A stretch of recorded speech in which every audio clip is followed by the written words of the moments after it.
which is Come on. amazing. They are proper legends. And we're very excited about what they're about to bring tonight.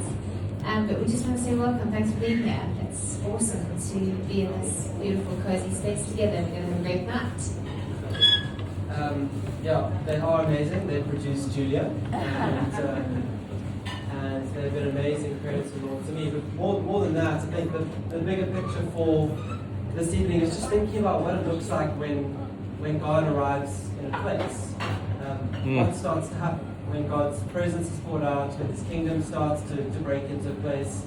I think one of the first things that happens is healthy relationships. We actually start to love each other the way that Jesus showed us to love each other. And Jesus actually said, I want you to love each other the way that I have loved you, which is an upgrade on that Old Testament command to love each other as I love myself, which could have some problems associated with it if I don't have a good view of myself, if my sense of identity is fractured or broken. And so we want to learn to actually love the way Jesus showed us to love, the way He loves us. Amen. And so I think when His kingdom comes, it looks like healthy relationships. It looks like marriages that are doing well. It looks like sacrificial love and following Him. So this is a really high priority for us.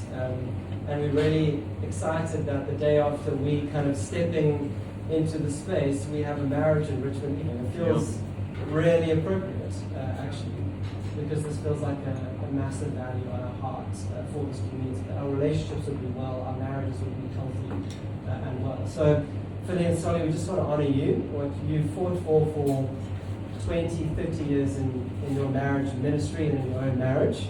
And we receive everything that you have for us this evening. So let's welcome them and receive from their lives. Amen. Saturday gone past was my daughter's 30th. Some of you were there, but others wouldn't know that. And I was thinking about I was asked to say a few words, and I forgot something out, but I just thought it appropriate to share it now because it's got to do with marriage and the girls in your life. And Philippa, my wife, who I'm very much in love with, Come on. has given me a hard time most of my life. But as I get older, it's like she's turning up the heat on me. For good reason, because I probably need it. But really, she hammers me on every front. If I have a financial idea or investment idea, she shoots me down. She laughs at me sometimes.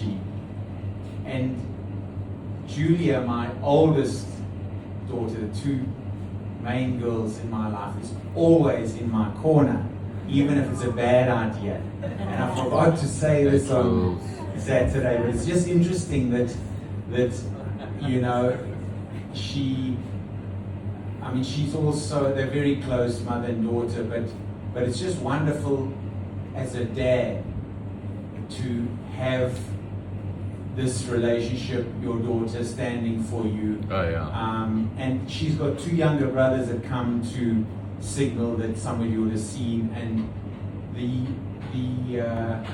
demonstration of walking with the Lord started early on in her life, and the boys wandered a little bit as we can, and it's been incredible to see how now in their late 20s they are so set on following their sister and the path she's forged for them, and that just is a little bit of also wanting to encourage us as marriages, because for me it's about the fruit, and I'm constantly going before the Lord and saying, show me what I can't see, because there's a lot that we can see, but there's often stuff that we can't see. And just as we were, just to give you a little bit of background, as we were going into parenting, we had a phenomenal early marriage and were great friends. We do everything together, we play sport together. It's wonderful. We see the world very similarly, and then suddenly kids came along, and I'd come out of a father-dominated home, and Philip had come out of a mother sort of in charge home, and our worldviews were totally opposite, and we just clashed, and to the point that we were at each other's throats, and our marriage was in trouble. And it was like a shock to me, because this friend who I'd done like some reference point, and it happened to me in those days, James Dobson, because we both believed in the Lord and we just needed one voice. And slowly we got drawn back on course, and it's been a very interesting journey. And I think we're drawn to marriages, we love what the Lord does in family, but I think it was that the two of us came from such different worldviews that God kind of used that a little bit, because it's been hard for us, and we've had to work it out. Our families see the world quite differently. We both got very healthy, wonderful parent families, and so yeah, just to give you a little bit of background around where we come from and how we ended up wanting to do marriage better. Yes, again, thank you for coming. Monday night, you've been at church yesterday, and now here you all are. But we feel very blessed to see a full room, and so grateful that you've all turned out and you're here tonight.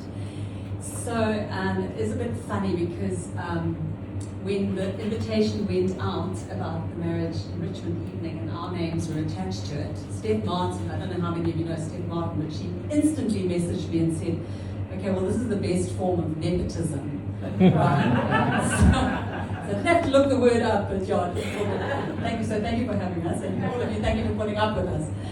But,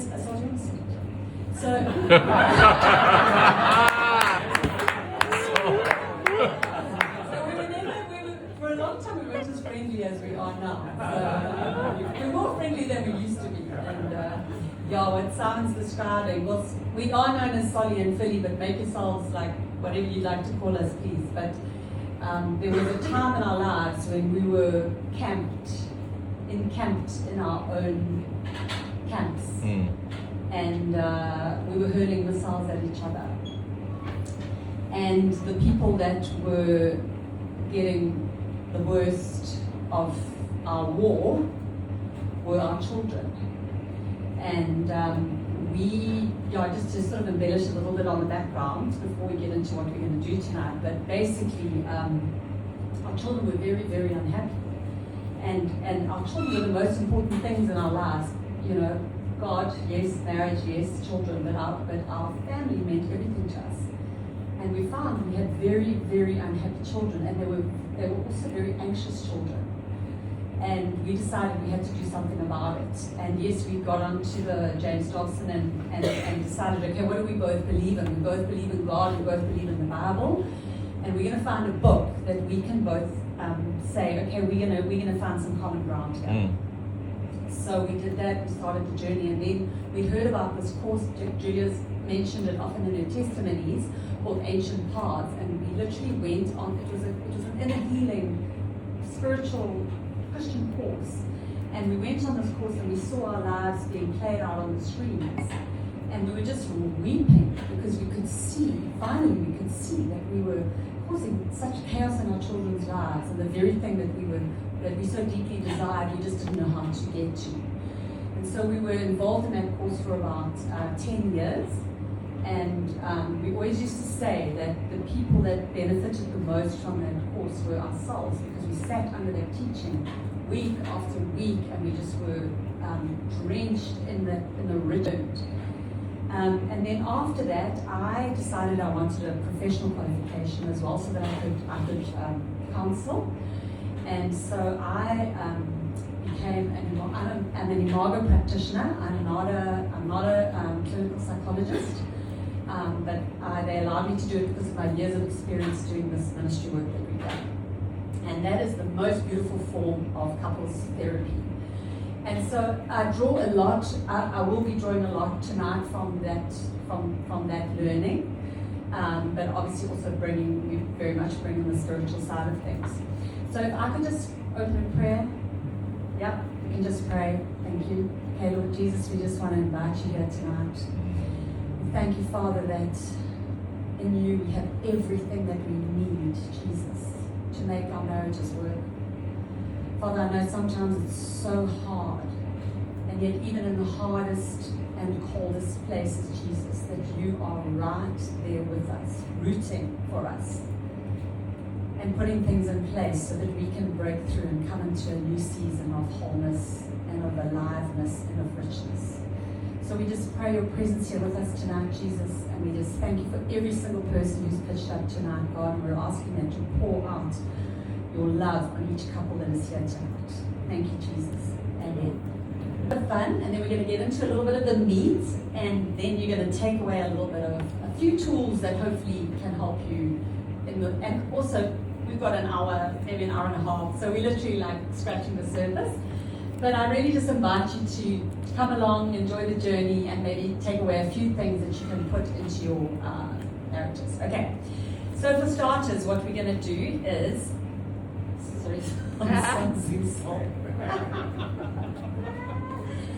okay, so at your tables, one of you's going to start, and say I'm going to start. I'm going to say, hi, I am fabulous Philly. Who are you? Hi, fabulous Philly. I am sexy Simon. I was going to say it. Sorry, sexy Solly.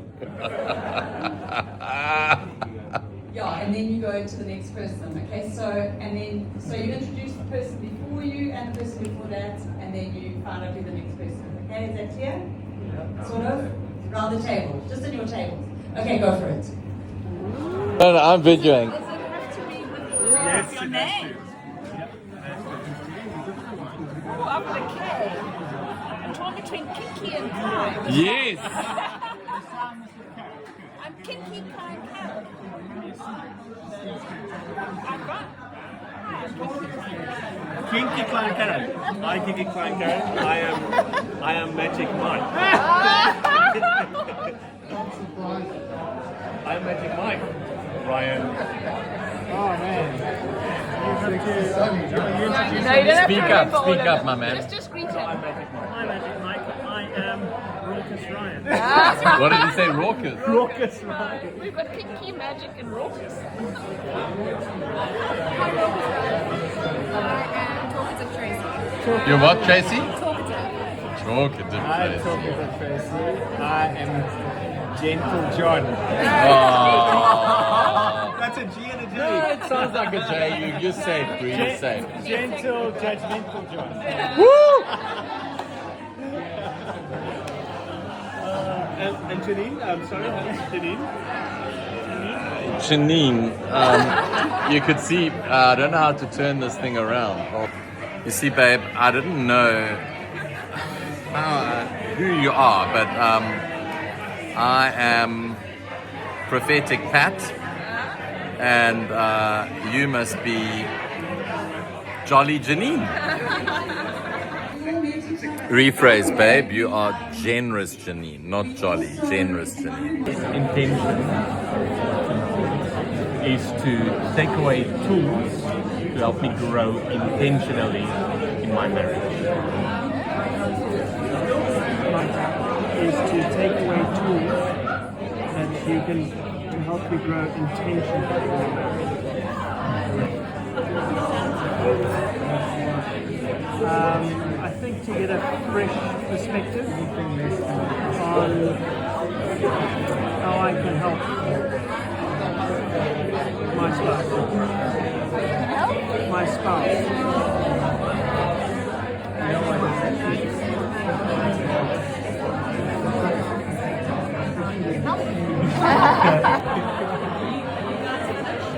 We are. Okay, everybody, can we wrap up? Table, so if we're finished, we will. Did everybody get through Yeah, they're just knitter-nattering. Okay.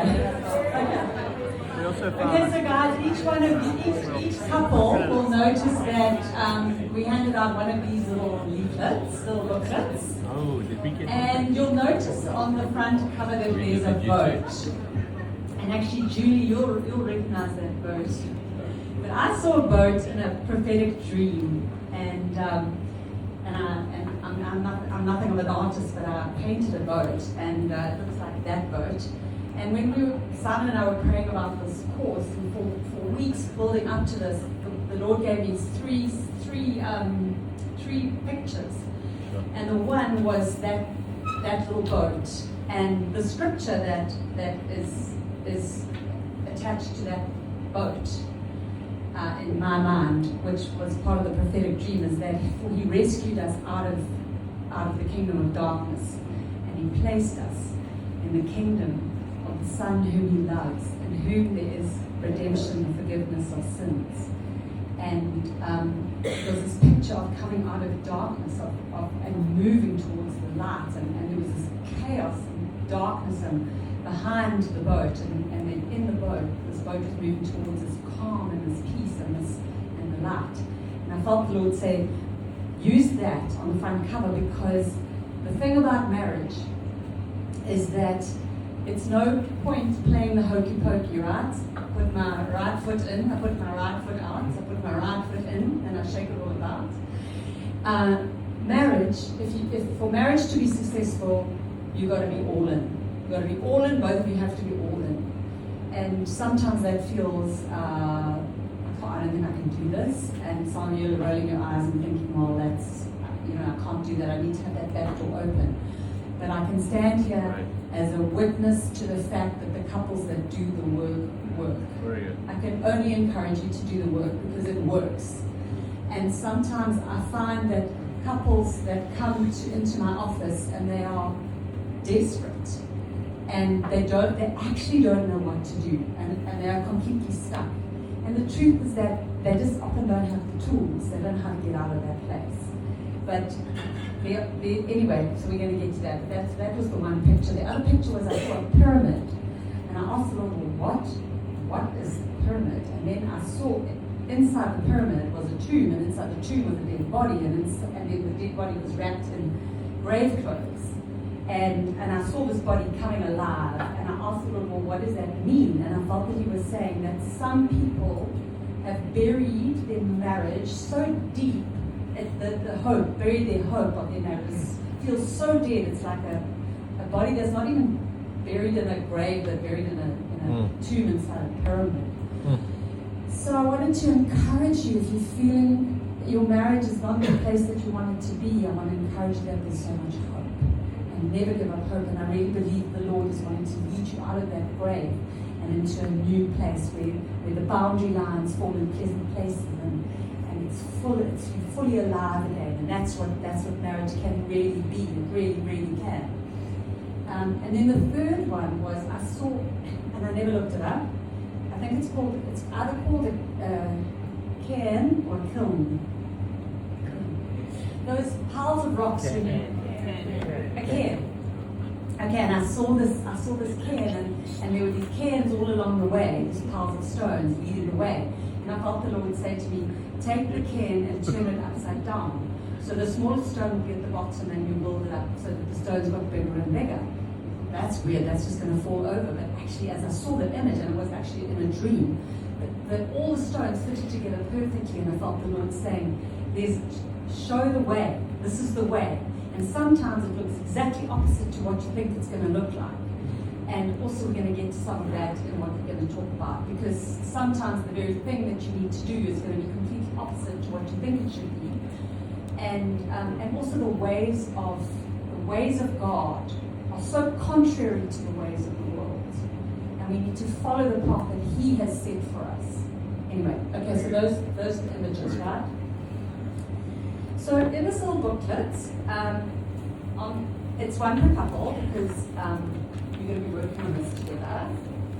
But I just put some scriptures there. But then the first, on page 2, what I've written there is that safety leads to vulnerability, and vulnerability leads to intimacy.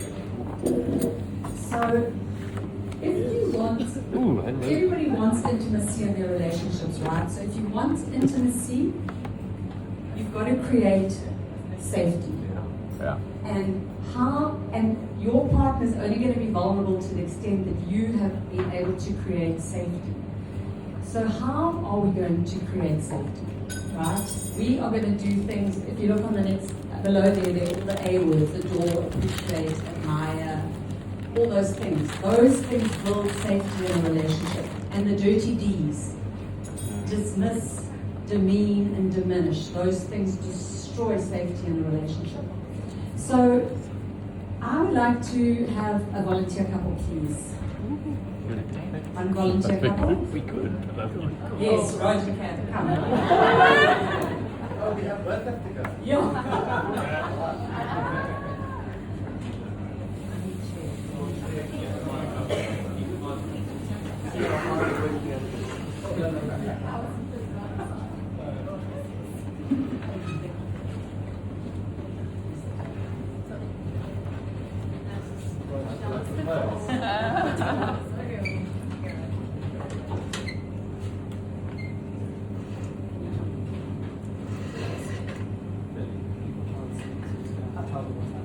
Okay, so basically what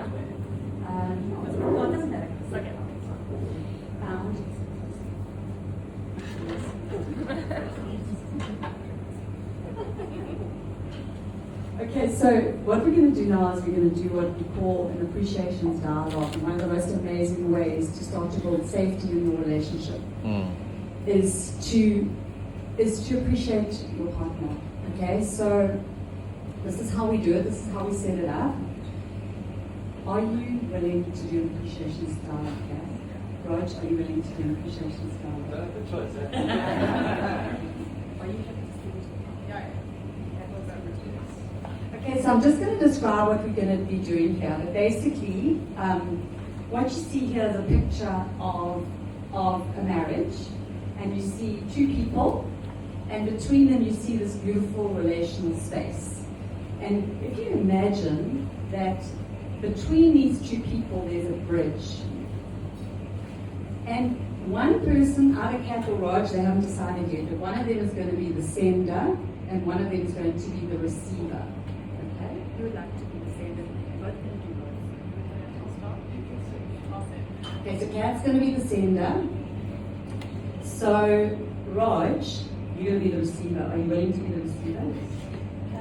I do. Okay, Raj is going to be the receiver. Raj, you are going to climb across this bridge, and you're going to enter Kath's world. Okay, and you're going to lay down all your weapons, all your defenses, all your frustrations, or if you get triggered, not that you will in an appreciation style, but I'm just explaining how dialogues actually happen, right? So you're going to lay down all your weapons, and you're going to even lay down your preconceived ideas about Kath's world. And you're going to walk across this bridge, and you're going to enter her world, and you're going to become curious about what you find there. Okay, you ready to do that? Okay, Kath, you're going to send from your heart. No dirty sends. Okay, so dirty send is, I appreciate it when you tidy up the kitchen because you hardly ever do. That's a dirty send, and that is you're disqualified then. Okay, so the dirty sends, Kath. Okay.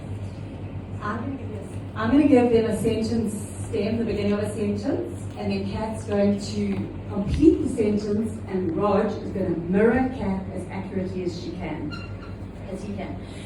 All the games we've played so far are actually to show you what it means to have to really listen and hear so that you can repeat back as accurately as possible what the other person is saying without your own interpretation, right? Okay, you don't want to be interpreting because that would be part of your world. You're entering this other person's world. Okay. So, the other thing I want to say is that it's good to do it like this, right? Where they are touching knee to knee, they're going to hold hands, right? And the thing about The thing about the organ of the skin, right? Skin as an organ is that skin can communicate, okay? Eyes can communicate. Pancreas can't communicate, right? A liver can't communicate. But skin can communicate. Eyes can communicate. Tone of voice can communicate. The way our facial expression is can communicate. And if you want to invite somebody into safety and into intimacy, you want to soften your gaze, you want to soften your eyes, you want to soften your mouth, and you want to invite them in. Okay. Okay. So, you ready? Yeah. Okay. So, okay.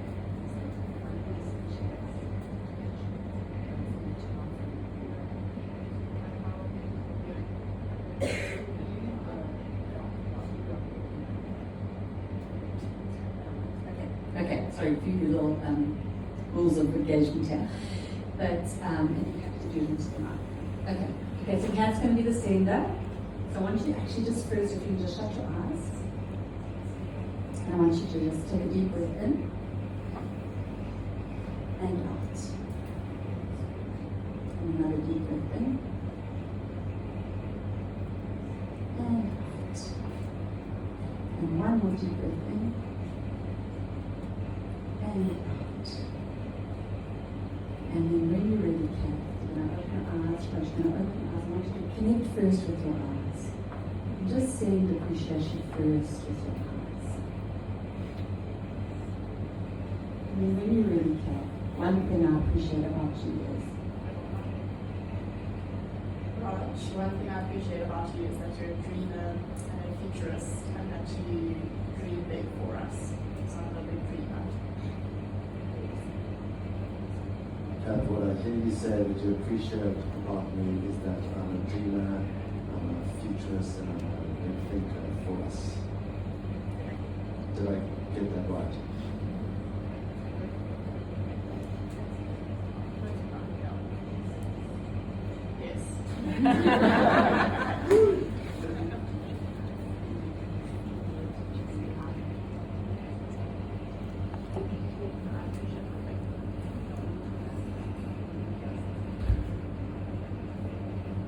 And when you do the big dreaming futurist thing, I feel excited.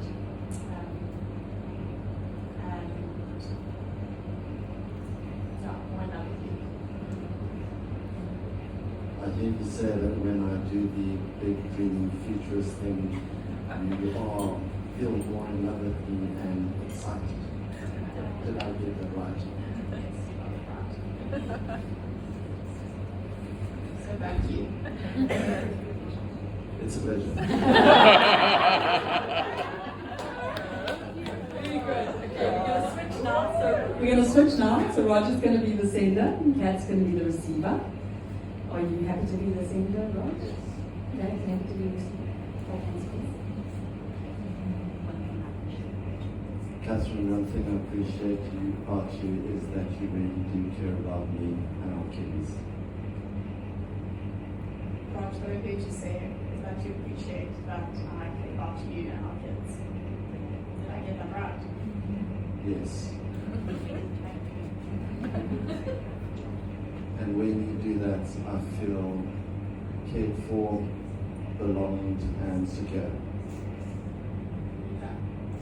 And when I do that, you feel cared for, belong, and secure.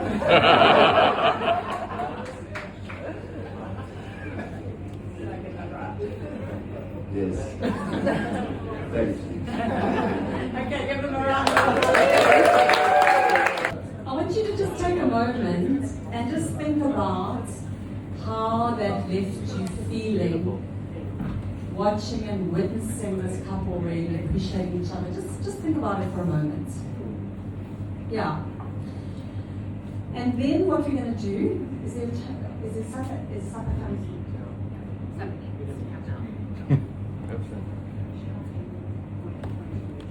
Supper, and during supper, each couple is going to do one appreciations dialogue. And one's going to be the sender, receiver, and then you're going to switch. And the format is in the little booklet. Okay, enjoy dinner. On how to maybe start looking at marriage slightly differently. So please be free to continue eating while I'm talking, but if it's okay with you, I'm going to crack on. So one of the things that always, and in fact, Simon was just talking now about how we can't see what we can't see, right? And why is it that we trigger our partners why do we trigger each other, right? And the whole process that we're trying to get to is we're trying to move from being reactive, trying to move from being reactive to being intentional and responsive, right? So he will say something, and believe you me, I will blow a fuse. I'm highly reactive. I see a red mist and it's just like, okay, so I'm sure some of you will know what I'm talking about. Okay, so that's what happens to me. If I do something that really gets his goat, then he is likely to withdraw and disconnect, move away. Right? I'm gonna, and he's gonna disconnect and move away. The more he disconnects and moves away, the more I pursue him. Start shouting more loudly. The more I do that, what does he do? He continues to move in the opposite direction. Okay, so what we're trying to do is we're trying to get to a place where we are responsive and we are able to connect and able to really hear each other. Okay, that's the purpose of the small little dialogue that we shared earlier, but obviously it's much more complex and much deeper than that. But that's a jolly good starting point. But anyway, okay, so what I want to share with you is a slightly different way of thinking about marriage. And this all comes from Imago theory, and it is a theory, and you can get punch holes in it, but it's actually really, it actually does add up, and it's a really interesting way of looking at marriage. Okay, so it goes like this. That you are likely to be attracted to somebody, okay, who carries the best and the worst of your primary caregivers, okay? And if you think about marriage, not so much as being about happiness, but marriage is about completing childhood. Okay, so let me try and explain that. So you basically, as a child, you imprint on your parents or your primary caregivers, and you'll have a look at how you'll internalize how they love you. So what makes you feel connected and makes you feel loved. You'll also internalize what makes them love, how they love each other. That will also become internalized. But equally, you will internalize how they disconnect and separate. Okay, and that will feel really, really bad, right? So you then also, there are also parts of yourself that you will shut down as a result of how your parents have parented you. Okay, and some of what Simon and I started to see was how, in fact, we were shaming our children. So when our children did something that triggered us, what we would do, instead of separating the identity from the behavior, we would shame them. We would make them feel like they haven't done something wrong, but they are something wrong. Right? So what happens then in marriage or in childhood is that you shut parts of yourself down. Okay, let me give you an example. So if a little boy, little girl, whatever, is picking her nose, right, as a little girl, and it feels actually really pleasurable. And her mother shames her because her mother knows that in society it's not acceptable to pick your nose. So instead of making a joke of it or somehow explaining to her that, it's not going to get you into the right sort of place you want to be if you're going to be picking your nose in public. What she does is she internalizes that it's not okay to feel sensual pleasure, right? So she shuts that part of herself down. Now you get a little boy who's told that cowboys don't cry, right? Okay, so he's told that it's not okay to cry, it's not okay to show your emotions. So what happens then, right? So he shuts that part of himself down. He then meets a woman who is very emotional. She was given all permission to share, to express her emotions. And he now sees in her what he actually desires, but because he was shamed when he showed his emotions, when he sees it in her, he thinks, that is dangerous. I'm going to shut that thing down in her, right? Okay, so this is how it goes. And are you tracking with me? Am I making sense? Yeah. Okay, so what happens is, you are born fully alive, you get parts of yourself shut down, so you have it, you lose it, then you find it in somebody, right? So this boy who has had his emotions shut down, he finds this beautifully emotional woman. He finds it, he loves it. Initially he loves it, right? So when you fall in love with this person, you absolutely love that thing about her. Oh, she's so expressive and she can show her emotions and all these wonderful things. Then you start to hate it because actually, how dare she show her emotions when I'm not allowed to? Also, when she shows her emotions, I start panicking because actually I was so ashamed about it that I can't let her do that because this is going to bring trouble into our family. So what happens then is you try and kill it. And then, okay, so have it, lose it, find it, love it, hate it, kill it. And you often find that the very thing that you're attracted to, the very thing that you were originally attracted to in your husband or wife, is the very thing that you begin to hate. And now we say, welcome to the power struggle. Okay, so if you imagine a circle, and we're talking about the cycle of relationship, if you imagine entering the circle at the beginning, at the top, right? And that's what we call the first quarter of that circle, imagine as the romantic phase. And in the romantic phase, you are tricked into falling in love with this person, right? Because actually, what you do is you fall in love with your own lost part, right? Okay. And you fall in love with what you believe about him or her rather than who he or she actually is. As soon as commitment enters that relationship, okay, we've been through that, so we're in this wonderful romantic phase, it feels amazing, I've met my soulmate, it's the most perfect person, you feel so familiar, and you will feel familiar because he carries the best and the worst of your primary caregivers. Okay, now remember in the back of your mind that marriage is not about happiness, but marriage is about completing childhood, right? Okay, as soon as commitment enters the relationship, we enter the power struggle. Okay, now the power struggle is when we start to show who we really are, and then we start to fight for our lives because we feel, oh my gosh, I've made the wrong person. This feels awful. It felt so good, but now it feels terrible. And like that little boy who was not allowed to be emotional, now he finds that his emotional life is driving him crazy. He doesn't know what to do with it. And all he wants to do is shut it down as fast as possible. So she learned that when she cried and when she made a noise or whatever, when she cried, her parents comforted her, they picked her up, they held her, and they loved her. Now she's crying and she wants her husband to do the same thing because that feels like love. But he was told you shut your emotions down. So what does he do? He starts shutting her down. And now you've got this is when you start to camp in your different camps, right?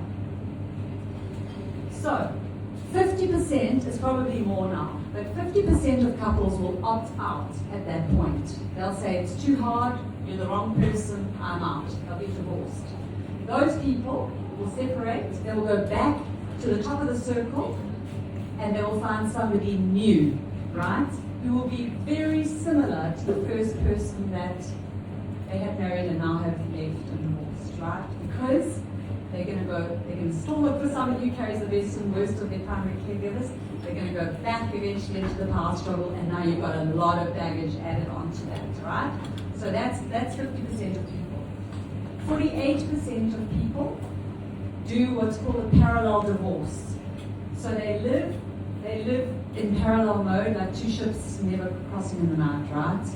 Those are the people who stay together for the children, or they stay together because it's too hard to get divorced, or whatever. They don't actually ever really connect. And 2% of people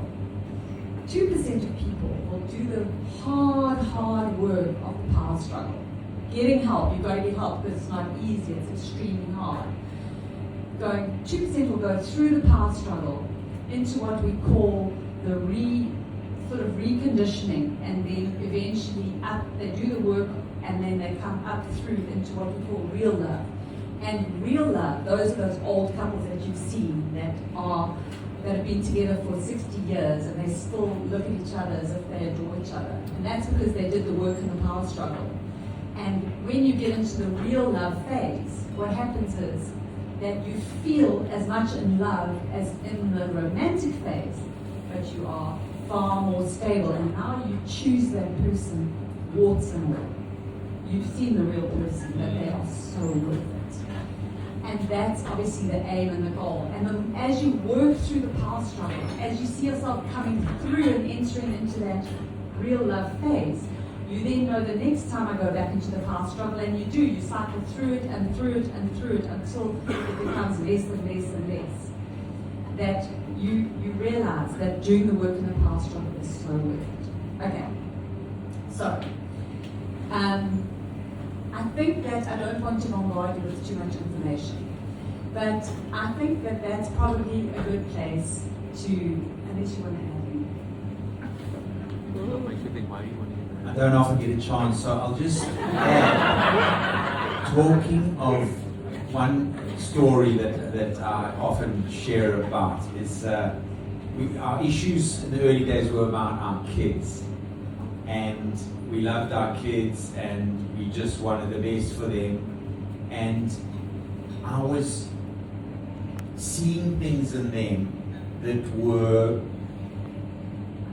obviously hurtful and troublesome, and I started, as happens, blaming Philippa for things that I saw that came from her. And the one thing that we were taught early on in this ministry, family ministry involvement, was just the real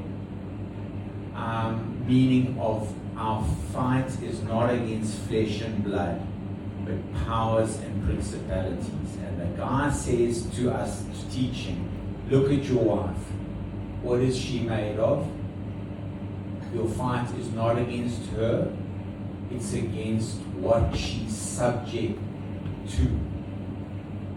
And suddenly this thing struck me, because what I was doing, every time something showed up that looked like it came from her, I was saying, hey babe, you sort that thing out because it's more your department than mine.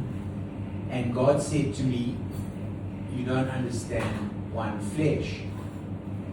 And I said, no, Lord, talk to me a little bit more about it. He went on the journey around, when you become one, you are one. It's not yours and hers, it's the one covers over. And suddenly I had this mind shift from being critical and still camping a little bit to, and at the same time we were having a massive power struggle because I thought I was the boss and she knew she was the boss, so it was hard for me, and yet I felt like I was doing all right, but our kids were in a bad way. So I was criticizing her and pointing out things that felt good to me, that, look, that's what you've brought in here. And God just really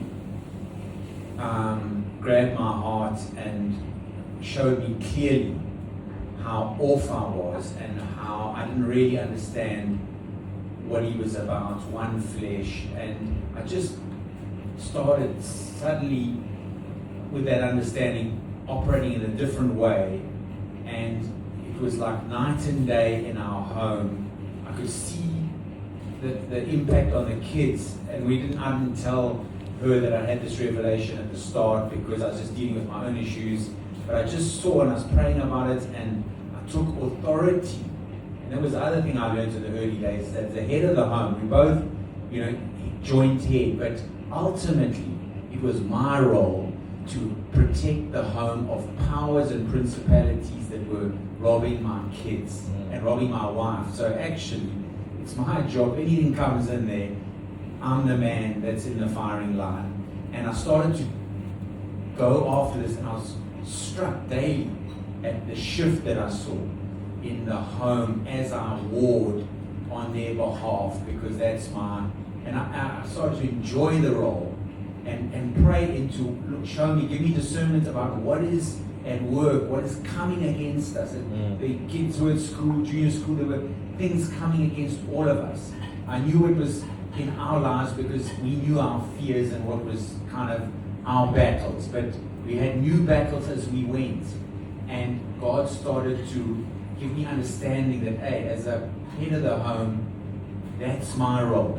And I talked to Philly about it later and pray about it, but she was busy in the mornings. I'd get up and just war in that space. And it was simple. It was literally a few phrases of prayer that I got used to and protection. But those were some powerful seasons we walked through.